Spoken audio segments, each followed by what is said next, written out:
गमके अबिना उपरुम खाटो माथे चे लई ᱧᱚᱜ बिन लाहाते सनाम को जोहार इन पिथमाजी आदिवासी Sengel Abhiyan Karanjia sub divisional committee president Odisha Mayurbhanj जिला खनिन मेने गमके तेहेन नोडे करंजे ब्लॉक ना कादोड़िया अतु रे सुपई मुर्मू ओड़ा रे तेहेन नवा डाहर ते मानन कमिहरा हुई कना अदो नवा इदी कते चेद अबिन बिन मेना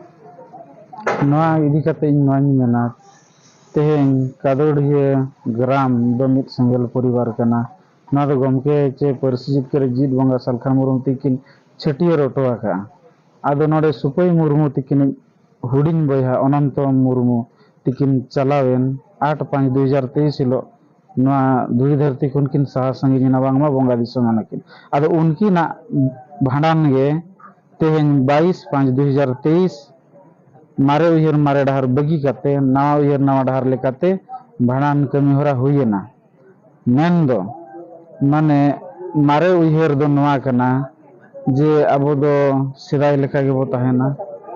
और सेदाय जहां तिना अरी चले बेस और बड़ी जनारे बिचार बनोनी मेनखान नवा उयहर नवा डाहर रे दो बेस और बड़ी तलार बिचार बांगमा बड़ी जा दो सहाय और बेस अब अपनार अर्थात नवा डाहर माने हांडी निसे बांग लगाव कते बेरल दाते नोडे की कमी हरा हुईना आपे नवा डाहर हो दो चित्ते लगभग को दो पे दहो का चित्ते लगभग को दो पे सखा अना भी लेकिन गमके नवा नवा डाहर रे दो सेदाय जहां मेना ओना तलारे बेस और बड़ी भीतर ओना दो बिचार कना बड़ी जा को दो भांडान रे कथा ते जेहेतु भांडान कमी हरा हुई कना अब जहां मारे डाहर रे दो माझी महर दुब काते हांडी को कोया जुदी ओना खरा गया डबल को कोयत कोआ ओने ओनका बखान जगह जगह रे बारन हो चला कना माने हांडी सला मतलब मेनखान जे उनी मेटांग गुरी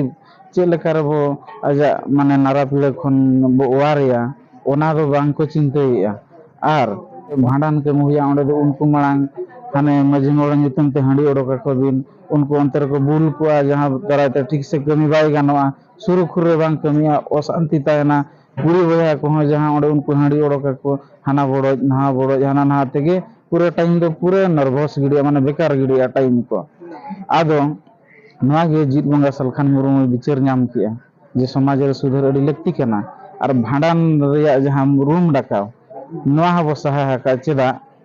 नवा दो हुयु कना भांडान जेते बेले तेल नहान करे रूमेट को ओड़ा होड़ा अतु होड़ बंशो होड़ को देसत को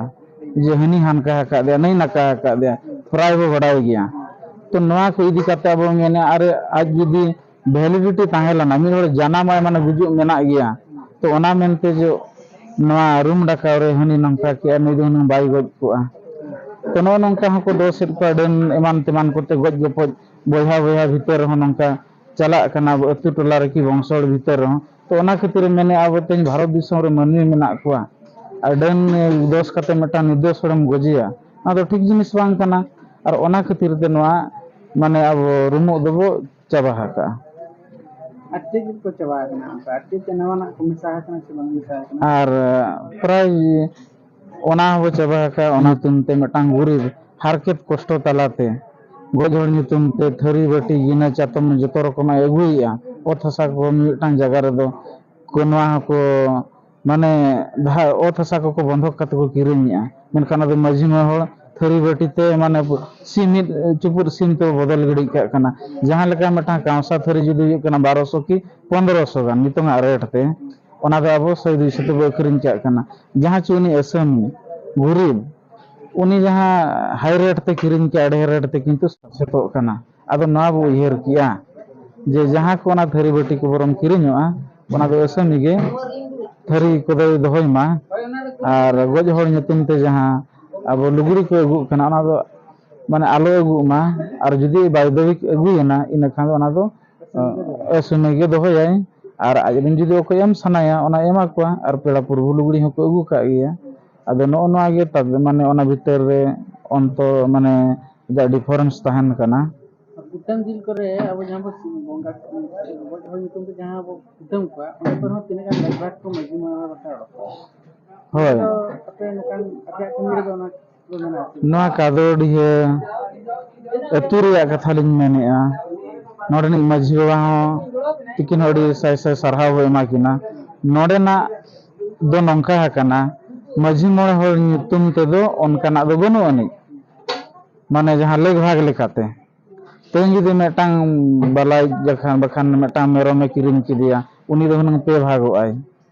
माने बालाया को मिद भाग को इदी किया आर मिद भाग दो असमे आर मिद भाग दो माझी मोड़ इना खान आबो दो जेलमा माझी मोड़ दो अबिना एकला हाबिन जम जम कना आर असमिया हाबिन जमेआ एखान लसो कना चे बांगा एखान दिनंग रायरिन पेड़ा दो को भाबो कना अब आबो बो मेना आबो हतो पेड़ा कन गिया बोन मिद लेकाते आजा कमी चे लेकर बो पारमानवा आगे ने मेना करबोना मा तबे खान माझी मोड़ हड़ को तो माझी बाबा को इना ओड़ा रे नोंकना अनाट एटकेटोने बनावा कना और इन खन वार कहीं पे तो उन्हीं में अब नौता हकर बोना अब मजी मोड़ते जिल nyutum ते नाते बो इदी हांते रबो जमा भी चखना है बनो नंका हो चला कना जगह जगह रे तो नो नंका एखन असमिया पूरे कुचितो कना आदो ओना हिसाब ते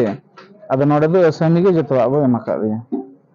माने जिल कोरेना कथा लेग भाग लेकत दो एक्स्ट्रा दो बनो अनि नितो जहाँ मॉडर्न जुग रे ñeloग कना आतो दिलिन दहार जखन को चला कना उनसे रस्ते रमे ते तुंदा टमाक साथे माइक साउंड के इदी कते को चला कना आदो अपे रे दो नोकना को के दिलिन दहार ते चला जिलिंग धार चला जोखे दो अब सेदा किछि मेना ओनका गे एने सेरेना तो चलाव दो हुयो गया आदो डीजे को दो बांगे आदो नोडे दो ओनकाना दो डीजे को बाबू इया का आदो रुवेन पोरे हो ना दो मेनखान समाज रे जहां नुकसानोग कना तो ओना जिनिस को बो सहाया जामेन दो मेना बड़ी को गे और जहां समाज लगे ठीक गया सेदा को ना दो ताहेन कान गया निये मुचे रे मतो मेटा कथा नि कुली बिना व्यक्तिगत कथा लेकाते तो जहां ñeloग कना सोशल मीडिया करे जहां तिना अबिना वीडियो को ñel या बखान सोशल मीडिया करे हो इथो दो ठिकन को रेगी है कना चेदा नुका को रेगी इथो जी को मेन के खन गे आसा मने रे हिस्सा सुई हिजु चेदा हिजु कना आदो गमके नोआ गिन लेया जहां हर पिथो बाको बड़ाया का दिया उनको दो को अड़िसो गया मेनखान पिथो माझी जहां तीना हड़ा दुख और विपद रे गड़ो आकानाय मेनखान जहां जे उल्टा सीधा वीडियो बनाव काते को आड़ा गया उनको दो ओना रे आधा बांगे इन जुदी डायरेक्ट कथा मेना तेज मीडिया समांग रे इन मेटांग चक्री जीवी लेकातिन ताया मेनखान समाज खातिर ना बो आड़ा आका और इन 24 घंटा इन बाबा उना दो फला बाय समय को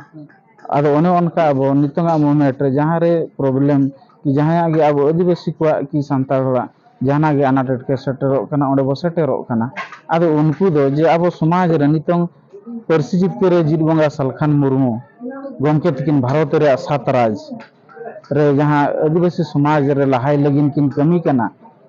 और साथ जाति धर्म भाषा भाषा को बांचाव लगिन और तीना गन उनको उल्टा सीधा न्यूज वाला जहां गमके खिलाफ रे को रोड़ेया आदो उनको दो आधा दिन के को ताहेना ओने को मना सरिया जिनिस दो तीस रह बाय कुना जहां तीस बांग जहां तीस ओना दो नेल ᱧᱟᱢ हो गया आदो नय ओनका गे नुकु तीना गान उल्टा सीधा न्यूज वाला उनको जहां आको क्रेडिट बढ़ाव लगिन उल्टा सीधा न्यूज बनाव करते मेटांग बेस होड़ माने बदनामी ना दो ठीक जिनिस बांग कना आदो ओनका दो उनको को रोड़ गया ना जुदी बो मेन खान ओनका दो गुरु गमके को बारन ले दिया कथा दो चेदा उनी बेसा ए कमी लट खातिर आदो उनको आदो कोनो इयो दो बनो अनि आदो दुनिया रन होड़ को ñel ñame सोशल चैनल ते जे समाज रे ओका को दो बड़ी जे और ओका को दो बेसा नितन दो को टिको इदी किया आर जुदी को मेनया अच्छा या हडीमा धर्म रे खान दो नोआ हो चर्चा रखाब गया देखो ना दो पाप रे कना सामाजिक और धार्मिक कमी रे नोआ खातिर बो सहायया जगह जगह रे को बढ़ियत कोआ जुदी आज बाबा जुदी चेन्नई बेंगलोर उठे ना गिदरे ता काम दिया ना न्यू ते हुयुआ मेटांग गिदरे जुदी कटिक कटिक खने निया एखान सेणा लन काम दे चिकाय उनिमा एखान गुंडा गे बना ऐसे तो ओना खातिर गमके मेना नोआ कर खन दो बसा जेते जाहिर गा ठाव रे चे निसे बाय व्यवहार कना इन खान ओना गे तो जतो खन मारांग धर्म ठाव कना इन खा अब चेदा अब ना बो लगा और जहां होड़ जहां समाज लहा के माने नोआ खने सहा कना माने सामाजिक धार्मिक रे निसे बांग लगा उनको समाज दको लहा कना आदो नोआ कथा गे एलिंग पाटा सेट खोजा दो और उनको जहां उल्टा सीधे न्यूज वाला उनको दो आको दो इना के व्यापार आदो वीडियो दो सामांग रे रोड गड़ी का चेद हुआ दुनिया को दरकार पड़ा उनको दो जहां उल्टा सीधा न्यूज बनाओ या उनको तो चित हुआ को चेदा से उनको समाज इतना बनो को आ जुदी मिरम विरोधिया माने समाधान को एगु दरकार अच्छा भाई ओना दो नंका बाय जुते खान दो ठीक गया तबे नंका ओना रे तो आइडियोलॉजी चे हर मेटांग दरकार अब पाहटा दो ठीक गया जते नय अडिगान माने भारत रे 7 राज्य रे 600 खन ढेर नवा उयहर नवा डाहर ते कमी चला कना आरो हाले रे गना करंजे ब्लॉक रे नवा उयहर नवा डाहर लेकाते कमी हुयुआ रोजो मांग रे ओना रो दिन धार जोना ले ठौकैया अब इन नवा गे न्यूज तालाते जीत बंगा प्रसिद्ध करे दिसम के सलखान मुर्मू तिकिन सरहाविन एमा किना एकिना आशीर्वाद साउते बंगा बुरु मारांग बुरु जहार आयो लिटे मणे को नुकुस को आशीर्वाद जे आले नाय गे नपाय ते पूरा भारत रे चे पूरा धरती रे नपाय ते गे नवा यर नवा डाहर ले कमीमा आदो नवा गे मेन कते मुचेदिया नितो नवा सुर जे मने कना कंजर जनरल प्रेसिडेंट आदो उनकिनो अचेत कथा बिन मिसरा कना पिठो गंगे दिगे ठीक है दूसरे को सलाम को जोहार न जो पिठो माझिया जहाँ विरुद्ध कथा तीना कान चैनल माध्यम ते पासना खाना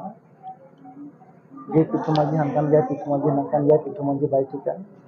मनखान जहाँ को विरुद्ध करना न जो सब कलेक्टर ऑफिस करंजी हुई टी कलेक्टर ऑफिस बारीपदा हुई टी नोका गे नय अडिगान डिपुटेशन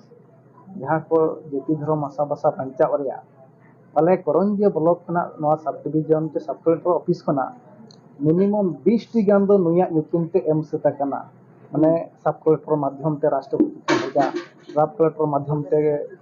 पीएम ठेन भेजा प्राइम मिनिस्टर ठेन भेजा सब कलेक्टर माध्यम ते चीफ मिनिस्टर ठेन भेजा नोकाना 20 टी गान दो दबी सकम एमा कना मेनखान पिठो माजी जहां को विरोधे कना पिठो मंजी लेका सेंडो लेका होका काते आपे डिपुटेशन देखाव पे आर पिठो मंजी विरोध मेनखान जहां को ती समाज रे को उठनो कमी लगत को कमी कना उनको दो विरुद्ध बांग काते गोवा को दर